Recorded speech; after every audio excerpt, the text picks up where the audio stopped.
बिस्मिल्लाहिर्रहमानिर्रहीम एंड अस्सलाम वालेकुम। कैसे हैं आप सब? उम्मीद है आप सब खैरियत से होंगे। आज मैं आपसे फ्लैट बैंड कॉलर जो है उसकी कंप्लीट कटिंग और स्टिचिंग शेयर करने जा रही हूँ। सो एंड तक वीडियो के साथ जुड़े रहिएगा। सबसे पहले ये देखिए, शर्ट की मैंने कटिंग कर रखी है और उसको मैंने डबल फोल्ड रखा है। यहाँ पे मैं स्मॉल साइज़ जो है वो रेडी कर रही हूँ। उसके लिए मैंने गले की चौड़ाई के लिए 3 इंच पे निशान लगाया है। मीडियम साइज़ के लिए आप 3.5 और लार्ज साइज़ के लिए आप 4.5 इंच पे गले की चौड़ाई लेंगे। गले की गहराई में 3.5 इंच ले रही हूँ। मीडियम साइज़ के लिए आप 4 और लार्ज साइज़ के लिए आप 4.5 इंच जो है वो गले की गहराई लेंगे। इन दोनों निशानों को आपस में मिलाते हुए इस तरह से मैंने इसको राउंड शेप दे दी है और इसके ऊपर अब मैं इसको कट कर लूँगी। कट करने के बाद ये जो पीस मिड में से निकला है इसको हम बाद में कॉलर की कटिंग में यूज़ करेंगे। गले की गहराई जो है वो मैं सबसे पहले यहाँ मेजर कर रही हूँ। 1/2 इंच ऊपर शोल्डर की सिलाई में जाएगा और 8 इंच मुझे तैयार जो है वो गले की गहराई चाहिए, तो उसके लिए मैंने यहाँ पे निशान लगा लिया है। यहाँ पर मैं वी स्लिट भी रेडी करूँगी, तो ये तकरीबन जो निशान लगाया था ये 4.5 इंच जो है वो स्लिट रेडी होगा। बुकरम को मैंने डबल फोल्ड रखा है और यहाँ पर 4.5 इंच के बजाय मैंने 5.5 इंच पे निशान लगाया है। और ये मैं आगे चल के आपके बताऊँगी कि ये मैंने क्यों एक्स्ट्रा लिया है। 1/4 इंच मैंने यहाँ पर निशान लगा के इन दोनों निशानों को आपस में मिलाते हुए इसको वी शेप में मैं कट कर लूँगी। कट करने के बाद इसको मैंने फैब्रिक के ऊपर जो है वो पेस्ट कर लिया है। और यहाँ पर जो नेक कट किया था शर्ट में, सबसे पहले मिड में यहाँ पे मैं निशान लगा रही हूँ और उसके बाद जो है ऊपर की साइड से एक दफ़ा फिर से मैं इस पर जितनी मुझे गले की गहराई चाहिए उसका निशान लगा रही हूँ। ये देखिए, ऊपर की साइड से भी 8 इंच पे, ठीक है। और इसी निशान के ऊपर जो ये मैं वी स्लिट रेडी कर चुकी हूँ उसको इस तरह से सेट करते हुए मैं इसको पिन अप कर लूँगी। यहाँ पर आप देख सकते हैं जो एक्स्ट्रा आ रहा है वी स्लिट में, इसको मैंने ऊपर की तरफ रखा है, ठीक है। और इसको पिन अप करने के बाद इसके ऊपर मैं सिलाई लगा लूँगी। सिलाई लगाने के बाद इसको मैंने अंदर से इस तरह से फैब्रिक को रिमूव कर लिया है और कट करने के बाद फैब्रिक को इसको टर्न करके मैं प्रेस कर लूँगी। प्रेस करने के बाद अब यहाँ पर ये देखें, जो एक्स्ट्रा पीस आया था उसको मैं राउंड नेक जो हमारा कट हुआ था शर्ट के ऊपर उसके साथ साथ इस तरह से इसको शेप दे दूँगी। इसलिए मैंने ये 1 इंच जो है फैब्रिक वी स्लिट के लिए शेप एक्स्ट्रा ली थी। यहाँ पर ये मैं डबल साइडेड टेप जो है वो यूज़ कर रही हूँ और इसकी लंबाई जो है मैंने 13.5 इंच ली है तकरीबन। डबल साइडेड फ्यूजिंग को मैं यहाँ पे इसलिए यूज़ कर रही हूँ, एक तो यहाँ पे इसकी जो लेस है वो अच्छे से सेट हो जाएगी टेप की मदद से, दूसरा इसमें हल्की सी स्टिफनेस आ जाएगी। तो जो लेस की फिनिशिंग के लिए हमें नीचे की साइड से बुकरम वगैरह लगानी होती है उसकी ज़रूरत नहीं पड़ रही और डबल साइडेड टेप की मदद से ही इसकी अच्छे से फिनिशिंग आ जाएगी। नीचे की साइड से इसकी अब मैं यहाँ पे नोक बना रही हूँ। नोक बनाने के लिए इस तरह से लेस को आपने नीचे की तरफ से टर्न कर लेना है, देखिए इस तरह से, और फिर वापस ऊपर की तरफ ले जाते हुए इसकी नोक बनानी है। नोक बनाते हुए आप देख सकते हैं मैं इनके फ्लावर्स के जो पैटर्न जो इसके ऊपर बना हुआ है फ्लावर्स का उसको भी सेट कर रही हूँ। और नोक बनाने के बाद इसको मैंने पहले अच्छे से प्रेस किया है और यहाँ पे मैं ग्लू भी यूज़ कर रही हूँ ताकि इसकी नोक अच्छे से सेट हो जाए यहाँ पे इस तरह से। और ग्लू लगाने के बाद इसको मैं प्रेस करके इसकी अच्छे से नोक बिठा लूँगी। और फिर दूसरी साइड पे भी उसी तरह से ये डबल साइडेड टेप जो है उसको रखते हुए लेस को मैं अच्छे से सेट कर रही हूँ। ये देखिए इस तरह से प्रेस की मदद से लेस के ऊपर मैं सिलाई लगा के इसको कंप्लीट कर लूँगी। अब चलते हैं इसके कॉलर की कटिंग की तरफ। यहाँ पर ये मैंने बुकरम को डबल फोल्ड रखा है और जो नेक की कटिंग करते वक्त हमने पीस यहाँ से कट किया था उसको अब यहाँ यूज़ करेंगे कॉलर की कटिंग में, ठीक है। ये इस तरह डबल फोल्ड है और जो गले की चौड़ाई का हिस्सा था यहाँ से ऊपर की साइड से उसको हम रखेंगे बुकरम की बंद साइड की तरफ। ये देखिए इस तरह से रखते हुए एक निशान यहाँ लगा लेना है और उसी तरह से वापस टर्न करते हुए दूसरी साइड पे भी निशान लगा लेना है।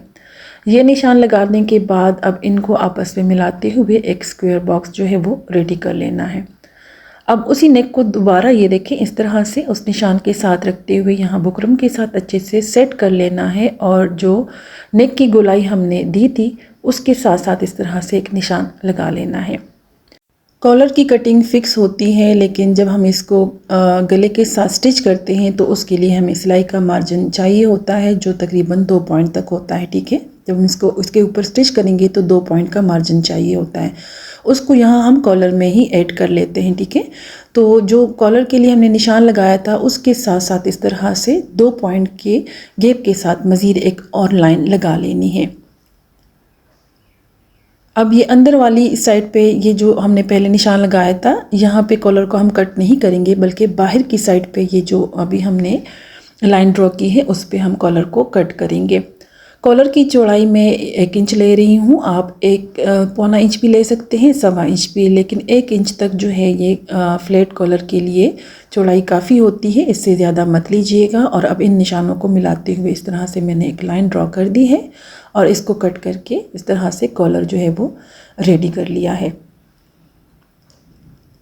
इसको मैंने इस तरह से फैब्रिक के एक पीस के ऊपर अच्छे से आयरन करते हुए पेस्ट कर लिया है और बाहर की साइड से 1/2 इंच फैब्रिक जोड़ते हुए बाकी को मैंने कट कर लिया है। बुकरम के ऊपर मैंने ग्लू को सेट पहले लगाया है और उसके बाद जो है ये फैब्रिक को आयरन की मदद से उसके ऊपर मैं यहाँ पर सेट कर रही हूँ। इसी तरह से एक और फैब्रिक का पीस लेते हुए इसको मैंने यहाँ पे सेट कर दिया है और उसके अंदर की तरफ से ये मैंने सिलाई लगा ली है। सिलाई लगाने के बाद अंदर की साइड से एक्स्ट्रा फैब्रिक को कट करके छोटे छोटे नॉचेस लगा लिए थे। बाहर की साइड से भी मैंने 1 इंच का फैब्रिक जोड़ते हुए बाकी को कट कर लिया है। अब यहाँ पे इस तरह से कॉलर को टर्न करते हुए ऊपर की साइड से अच्छे से प्रेस करना है। प्रेस लगाते वक्त आपने ध्यान देना है कि ये जो सिलाई है ये बिल्कुल इसके मिड में आनी चाहिए, इसी से जो है कॉलर की साइड की फिनिशिंग आती है, इसलिए आपने सिलाई को बिल्कुल फिक्स मिड में ही रखना है। अब ये जो 1/2 इंच का जो फैब्रिक मैंने छोड़ा था उसको मैं इस तरह से कॉलर के ऊपर ओवरलैप करते हुए प्रेस कर रही हूँ और प्रेस करने के बाद ये देखिए इसको इस तरह से खोलते हुए इसको मैं यहाँ पर अब सेट कर रही हूँ। ठीक है, ये अंदर की तरफ जो एक्स्ट्रा जो सिलाई का मार्जिन है वो फोल्ड हो जाएगा। अब यहाँ पर देखिए मिड में मैंने निशान लगा लिया है कॉलर का और इसको अब हम शर्ट के साथ स्टिच करेंगे। उसके लिए सबसे पहले मैं यहाँ पर जो शोल्डर्स की सिलाइयाँ हैं वो लगा रही हूँ। फ्रंट और बैक जो हमारा शर्ट के दोनों पीसेस होते हैं उसकी इस तरह से शोल्डर्स की सिलाइयाँ मैंने लगा ली है। शोल्डर्स की सिलाई लगाने के बाद अब बैक नेक को मैं कट करूँगी। ठीक है, मैं पहले से कॉलर के लिए बैक साइड में कटिंग नहीं करती नेक के लिए। जब इस तरह से शोल्डर्स को अटैच करती हूँ तो उसके बाद इस तरह से जो सिलाई का मार्जिन होता है उसको मैं बैक नेक में कट कर लेती हूँ। अब यहाँ पर देखें आपने शर्ट को सीधा कर लेना है और उसके मिड में भी निशान लगा लेना है। जो बैक का पीस है और ये जो कॉलर का मिड का पीस है इन दोनों को इस तरह से एक दूसरे के ऊपर सेट करना है। जो नीचे वाला फैब्रिक है आप देख सकते हैं उसको मैंने साइड पर कर लिया है और सिर्फ जो बुकरम पे हमने बैन को कट किया था उस पीस को मैं अब शर्ट के साथ पहले स्टिच कर रही हूँ।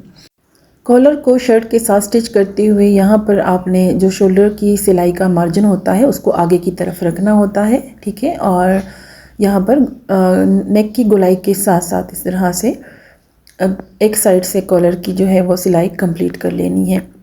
एक साइड की सिलाई कंप्लीट करने के बाद उसी तरह से आपने दूसरी साइड की सिलाई भी जो है वो कंप्लीट करनी है। यहाँ भी आपने शोल्डर की जो सिलाई का मार्जिन है उसको आगे की तरफ रखना है। इस तरह से देखिए, इस तरह से आगे की तरफ रखते हुए यहाँ पर फिर आपने सिलाई लगानी है। दूसरी साइड की सिलाई कंप्लीट करने से पहले यहाँ पर इसको आप पहले नाप लें। ठीक है, और दूसरी साइड पे निशान लगाने के बाद इसके साथ जो है वो कॉलर की सिलाई कंप्लीट कर ले। इस तरह से दोनों साइड बिल्कुल इक्वल एक जैसे स्टिच हो जाएंगे।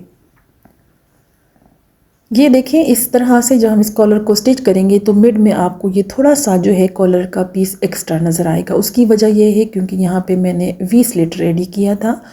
अगर आप स्ट्रेट जो स्लिट के साथ इसको रेडी करेंगे तो ये बिल्कुल फिक्स उसी नाप के साथ जो है कॉलर जो है वो स्टिच होगा। ठीक है, अब यहाँ पर मैं आपको अंदर की साइड से इसकी सिलाई लगाना सिखाती हूँ। ये देखिए आपने फैब्रिक को पहले बैक साइड की तरफ टर्न कर लेना है इस तरह से।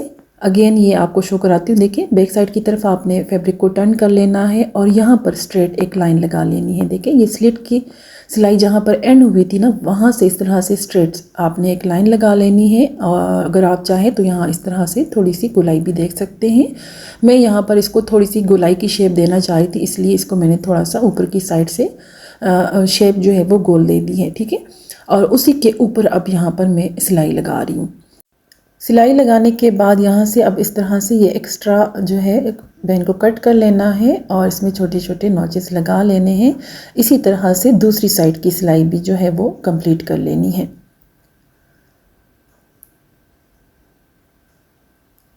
अब यहाँ पर ये देखें, ये फैब्रिक को आपने वापस बैक साइड की तरफ टर्न कर लेना है और आप ये देख सकते हैं कितनी फिनिशिंग के साथ जो है यहाँ पर ये बेन की नॉक जो है वो रेडी हो गई है।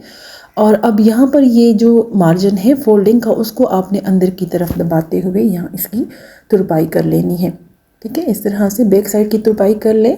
और तुरपाई करते वक्त शोल्डर की सिलाई का जो मार्जिन है यहाँ पर, इसमें आपने छोटा सा कट लगा लेना है। कट लगाने के बाद ये जो एक्स्ट्रा फैब्रिक है छोटा सा पीस, इसको आपने बेन की अंदर की तरफ फोल्ड करते हुए इसकी तुरपाई कंप्लीट कर लेनी है।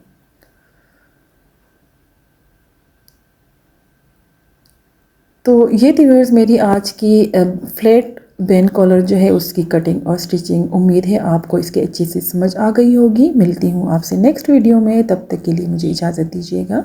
अल्लाह हाफिज़।